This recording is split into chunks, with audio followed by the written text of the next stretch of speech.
Hello and welcome to Spotlight, a summer glow of artistic joy.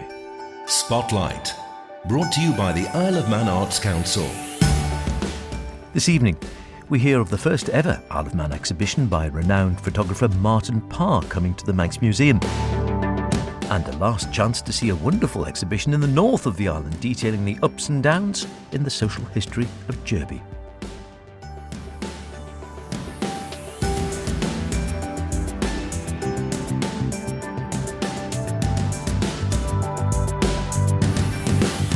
Remember, do get in touch with any creative artistic endeavours you might be involved in, planning, hoping to create or would really like to put in the spotlight. Poetic, theatrical, musical, literary, ceramic, sculpture, drag, mime. You know the list. Email spotlight@manxradio.com, or if you like, howardkane@manxradio.com. They both get through to me, but if I don't hear from you, I can't get in touch and we can't feature you. So just do it. Now, Martin Parr is a British documentary photographer with a world-renowned reputation, a photojournalist known for projects that take an intimate, satirical and even anthropological look at aspects of modern life, in particular documenting the social classes of England or the British Isles, and perhaps more broadly the wealth of the Western world. His work is colourful and quirky, witty yet perceptive of peculiarities of modern life, often catching people off guard and perhaps inadvertently revealing something of their inner character. Last year, he was invited to the Isle of Man by the post office here to document Tynwald Day in his own unique way for a set of pictures to be used in a forthcoming new set of 8 stamps to be released later this month, and wonderful things they are too. But there's now to be an exhibition of some of that work, plus other pictures not used on the stamps, at the Manx Museum, as Curator of Art and Social History, Katie King told me. For Tynwald Week last year, so 2023, the Isle of Man Post Office commissioned world-famous photographer Martin Parr to come to the Isle of Man to capture Tynwald Week. So if you don't know Martin Parr, he is a sort of photojournalist. He's quite a very sort of witty and perceptive take on photography. So he likes to capture social conventions, ceremonial matters, the quirks of British life, really. So he's got a huge body of work, but he's never photographed on the Isle of Man before. And so I think the post office explained that he was really quite intrigued by this idea of our Tynwald Day and the ceremony, which is such a mix, isn't it, of military, heritage, fun, and all the fun of the fair as well. So it's a really unusual sort of day. It's a quirky old day. Yeah, to capture. And it's really exciting that someone like Martin Parr felt prepared to come to the Isle of Man and he really got stuck in. Like he had a local guide, Adrian Cowan, who you may know works at UCM. He guided him round. So he was at the Beat Retreat at Government House, and he went to the garden party as well and the President's dinner. And then he basically explored Tynwald Day at his leisure, really. He photographed both the ceremony itself, but also the fairfield, and for me, the best part of the day, the stalls and the candy floss and all of that. And he put his unique stamp of photography on it. So that set of work then is being produced as an 8-issue stamp and related material as well. So the Isle of Man Post Office are launching that stamp issue on the 29th of June this year to coincide with Tynwald Week 2024, and we were so excited when we heard about this body of work that now exists about the Isle of Man, that we approached Martin and asked whether he would be prepared to allow us to exhibit some of the pieces. So there's probably a good couple of hundred images in his project, in his archive. And these are somewhat on which the stamps are based on? Yeah, so eight have been selected, and then we have selected a further, Martin Parr Foundation and ourselves have selected a further 33 photographs to show at the Manx Museum. So this is the first time Martin Parr has ever exhibited on the Isle of Man. It's certainly the first time these photos have been seen in public, so it's really exciting. The Martin Parr Foundation have printed the photographs on our behalf, and they're enormous. They're really, really big. So they're going to look amazing in the gallery. It's going to, they're so bright and colourful, and they really capture, for me as a local person, they really capture the spirit of Tynwald Day.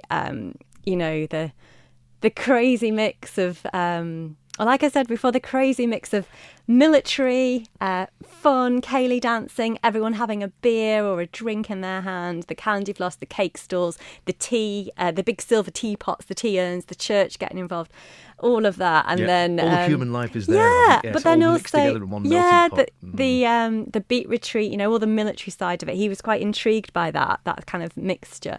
So and of course, because normally when he exhibits his work, I don't think he'd normally exhibit them quite so in the community that we have here. So absolutely, when you come to the exhibition, you might well see yourself, and you might well see people you know. So, you know, that's going to be quite fun for some people, I think. And you'll see them in enormous scale as well. It's a very witty and quirky take on Tynwald Day, so we hope people do enjoy it. And then Martin, he's super busy, but he is coming to the Isle of Man on the 8th and 9th of July. So, and we persuaded him to deliver a talk. So on the 9th of July in the evening at the Museum, which is next door to the Manx Museum, Martin will be delivering a lecture called Photobiography, looking at his life and work and career, and we'll be stocking quite a lot of his product in our shop as well. So we are doing a limited edition poster that fans of Martin Parr and collectors of Martin Parr might be interested in. Isle of Man Post have put together a beautiful prestige booklet which is acting as a catalogue for the exhibition, and of course their stamp issue as well. We'll be stocking all that within our shop too, and we're also stocking some of Martin's more famous books and postcard series as well. Like I say, he's people might not have heard of him necessarily, and if you haven't, it's well worth coming to the exhibition, really trying to sort of see what he's trying to do with his work, and then look at his back catalogue, go online, Google him, some of his photography. It's so funny and witty, and so captures the British Isles. And one of my favourite sets he does is about the seaside, that, you know, the fish and chips, the hanky on the head, that kind of particularly northern seaside towns. So I do recommend people come and see the exhibition, which opens on the 29th of June. And he's very high end, as you were saying. We're very lucky actually to have this here, and with regards to the photos you were just saying before as we came in, he's very exacting, and you can't just sort of go out and run them off down at photo. You have to get them done. So he actually runs a foundation in Bristol, the Martin Parr Foundation, where he has his own exhibition space where he champions British photography. Now, he was very, very close friends with Manx photographer Chris Killip, so a lot of people may know the work famous. Of Chris Killip. So they were lifelong friends, and he actually looks after the Chris Killip's archive. So he's got a very strong affection to the Isle of Man, and you know, huge champion of Chris Killip, and making sure his legacy is remembered and lives on. We're so excited to have been working with him. We're so thankful to the Isle of Man Post Office, and I really must say that none of this, the exhibition wouldn't have been possible at all without the support of the Isle of Man Arts Council. So we were very lucky to get a grant to help us with the printing costs, which were substantial for this exhibition. So we're so grateful to, as I say, the Isle of Man Arts Council for funding a substantial part of this project, and the Isle of Man Post Office for having such an amazing idea of contacting Martin Parr and saying, hey, do you want to come and capture our quirky ceremonial activities? Yeah. Did you get a chance to sort of meet him at all? Or I did. So when he was on the island last year, there was already this idea that perhaps we could persuade him to exhibit some of the pieces at the museum. I mean, the photographs belong to him and his archive. So, I showed him around the museum. He's familiar with the museum because of Chris Killip, and he knows the exhibition we did of Chris Killip a number of years ago, and he really liked our work. So we showed him the exhibition space, and he was like, yeah, great, let's do it, let's work together, let's do it. And he's been so lovely to work with, so easy to work with. And it is, as you say, I think I've just only seen the one picture on the promotional material, and I'm looking forward to the rest because it's right up my street. This, as you say, I think he sort of captures this quirky eccentricity of events like Tynwald Day, which are full of pomp and ceremony, but also full, as you say, of ice cream, beer, people being silly, music, traditional music, silly music, new music. Basically anything goes to a large degree, all thrown together. And big hats. A lot of big hats. Lots of big hats, lots of fancy costumes, lots of bizarre costumes, all in one. And of course it's serious, fun, a celebratory, all in one somehow or other. and like a lot of these events, but he's just got the knack, certainly judging from the photo on the poster there you've got in front of you, where there's a gentleman. Again, bizarrely, it's the sort of picture I might have taken where the head is deliberately not visible. You just see a lovely beard, a lovely row of medals, and a very sort of smart uniform, and a pint of beer sort of being held there as well. And it's, I think it's one of those ones where I think you've got to have a great eye for that. So presumably he just was given carte blanche, was he, a sort of an access all areas, and he just wandered around with his cameras? Yeah, and, whilst I'm giving thanks to people, I should probably certainly mention Tynwald, the team at Tynwald who organised Tynwald Day, so all the professional staff that work there. They helped facilitate his visit, very much so, because obviously he needed to get quite close to the ceremony itself, where the military presence are and is. And he was a guest at the President's dinner and so forth. So, they did a lot to facilitate it. And I think the work of Adrian to get him to the right places was really important as well. He also potted around the island as well. So he's got a nice little set from Peel and some from St Mary and Port Erin as well. Although predominantly in the exhibition we focused on Tynwald Week itself, or Tynwald Day itself. A little bit of Tynwald Week as well. So, out there in his archive, in his foundation, there is this fantastic body of work from the Isle of Man. So in years to come, we'll be able to access that. Or the island, hopefully, will be able to access it. And it's really fantastic and it's really fun. So it will be a fun exhibition, I think. Terrific. Just give us those dates again for the exhibition and the talk. The exhibition opens on the 29th of June and runs through to the 6th of October this year at the Manx Museum. And then the talk, which is entitled Photobiography, that is on Tuesday the 9th of July in the early evening. And tickets for the talk are on sale now. It is limited numbers. So if you are a fan of Martin Parr, a fan of photography, or you're just interested, we would advise you book early. Does sound great, doesn't it? The pictures I've seen are fantastic. It's his first ever Isle of Man project by Martin Parr, so it is a premiere, genuine premiere. I guarantee you'll view Tynwald Day activities in a whole new way once you've seen some of these pictures. The exhibition at the Manx Museum from the 29th of June through to the 6th of October. Spotlight, brought to you by the Isle of Man Arts Council. Now, from something which will be opening very soon to something which will be closing soon. Poor Little Jurby is a fascinating exhibition which has been on display in Jurby Church for the last few weeks, detailing the fortunes of this iconic village in the north of the island and how this has been tied in with the military before and after the last war, the RAF in particular, of course. Simon Clark paid a visit and chatted to organiser Sandra Kerrison. Well, when I was researching Jurby in the Second World War in 2015, and this came up, a poem that was written called Poor Little Jurby, and it was written by somebody who, and it was published in the newspaper, somebody who knew a lot about Jurby, the parish of the Jurby, the history, and also about the imminent arrival of the RAF. And so it was a time when it was a dying parish, really, and there would be no Jurby if the RAF hadn't come, and there would be no Jurby Church if the RAF hadn't come, and also if we hadn't had a chalice which Deemster Farrant arranged to sell to the Manx Museum to raise enough money to put a new roof on and to totally renovate the outside of the building. The history books, I suppose, and the photographs would have shown Jurby as just farms, was it? Back in the 20s and 30s? It was. It was a farming parish, and most of the young men had left. There were hardly any. Over the years, the population had plummeted. And where were they going to? They're going all over the place, but there were certainly lots that went to Canada and Australia and America, New Zealand, and just somewhere where they could find work. Was it that poor, the scarce, and the trying to make a bit of a living was tough back then? It was really tough, and it would have been like the end of the parish. It would have just been consisted of a few hamlets. There was Jurby East and Jurby West, where people and Sandygate maybe that were where there were little pockets of population. But and that really was it. And you had maybe 8 or 9 farms where they might have employed 1 or 2 people, but basically they were just very small family farms when they just did what they had to do, to make a living.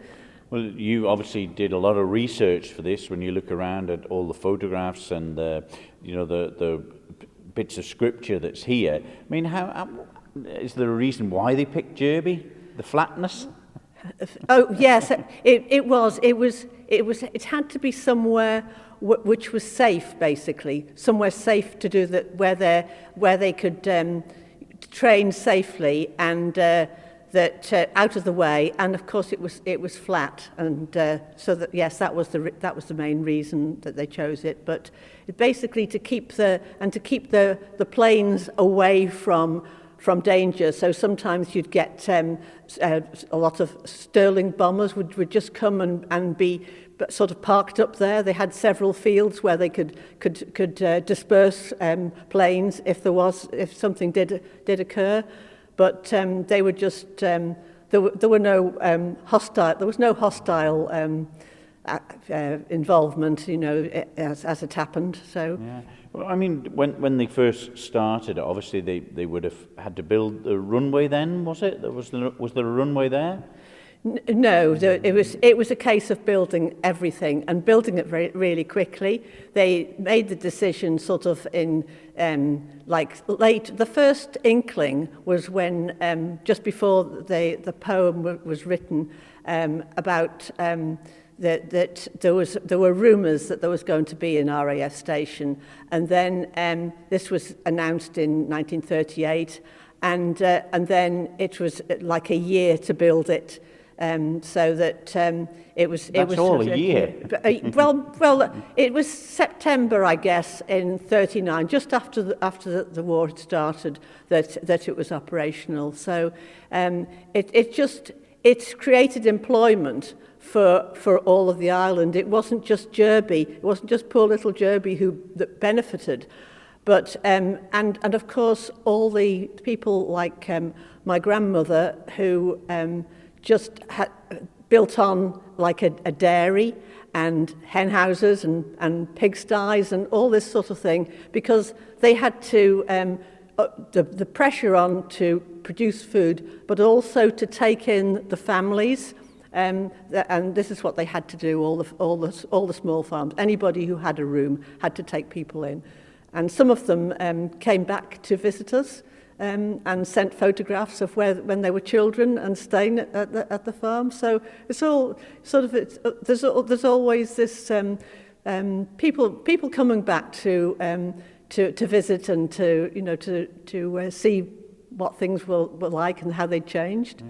Luckily, some of the RAF buildings and the big hangars are still here, and obviously the runways and taxiway is still out there. So it's a remarkable feat that it was a massive operation, really, when you look at it now. Yeah, it was massive, and as you say, quite often, the best bits of going down to RAF Jurby Head, the best bits of road that have stood the test of time are those ones. And so it's but it was really well organised, and everything seemed to work. But of course, the downside of this was that once it did start, it was in use, was of course the Manx weather and the fact that training and the mist and the accidents, which is why we have so many war graves here. But I suppose, when all the things with the war finished and everything, and I don't remember that side of it, but I certainly remember the army when they were coming over and using the billets and the hangars and the runway for various training in the 70s and 80s. Yeah, that's right. But I think that's things had already changed by then. And when the RAF were here, it was totally different place. it was glamorous. You got royalty visiting. The King and the Queen came to Jurby, landed at Jurby. There was all the RAF band. There were the dancers. It was just a very glamorous place to be. And when I was at St Jude's School in the 1950s, there were like one of the officers' wives used to come and collect me and my friend from the RAF on a Monday to go home to their house for lunch, and then later on in the 60s, I was a friend of my friend was Sandra Brooks, who was Group Captain Brooks' daughter. And so it's just, we saw a different life, you know, and I was invited across there to stay with them after they left. When he went on to become an Air Commodore when he left here. And then by the time I met up with them again, he was a bookie, so he was Bookie Brooks, and so it was. You saw a life that was so alien to anything that that we'd known before, and so it was. There was and all of the at-home days were wonderful when when everybody from all over the island flocked to Jurby for the days. It was long before the recent Jurby days, but. There was just a glamour and about the place, and so when the RAF left in '63, it was never quite the same, and I think that it was just a case then of finding something to do with Jurby, which was never quite as successful as and so certainly life changed quite a lot after that. You must be pretty proud, though, of the amount of people that's been and looking at it, because there's a lot of work gone into finding all these photographs and bits of memorabilia that's here. Tell us a little about them. Well, a lot of the people have given things. A lot of the stuff has come from, of course, from the Eye Museum, and at a time when if you could get all the headlines and a lot of the stories.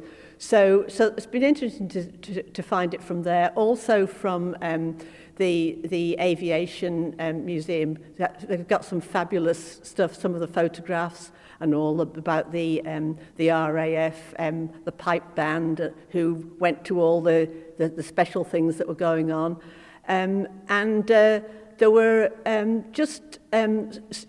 so many different sources.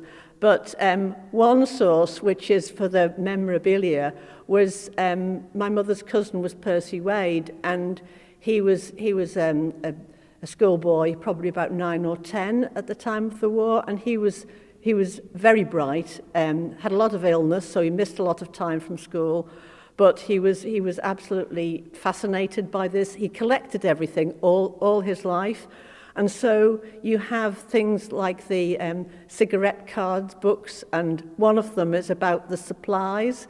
And he'd on the back somebody had written something like received with thanks from Santa Claus. W.P.T. Wade, Esquire, and so this was his Christmas present, at the time during the war years, and it was lots of other things about the Festival of Man, the pageant that they had in '51. And various other letters from a copy of the letter that came from the king to the boys and girls. All of these were amongst his belongings. I do hope I can get up before it finishes. What a wonderful slice of social history in one of my favourite parts of the island, if only for its fascinating history and northern charm. The exhibition runs until next Tuesday, that's the 25th of June. Don't miss it if you can. That's about it for this week. Don't forget, if you want to hear anything again, go to manxradio.com, download the Spotlight podcast, listen where and when you want. Why not try it whilst out buying a new coat and fleece, ready for the rest of the Manx summer. See you next week. Until then, look after yourselves, and whatever you're doing, be creative about it. Cheerio.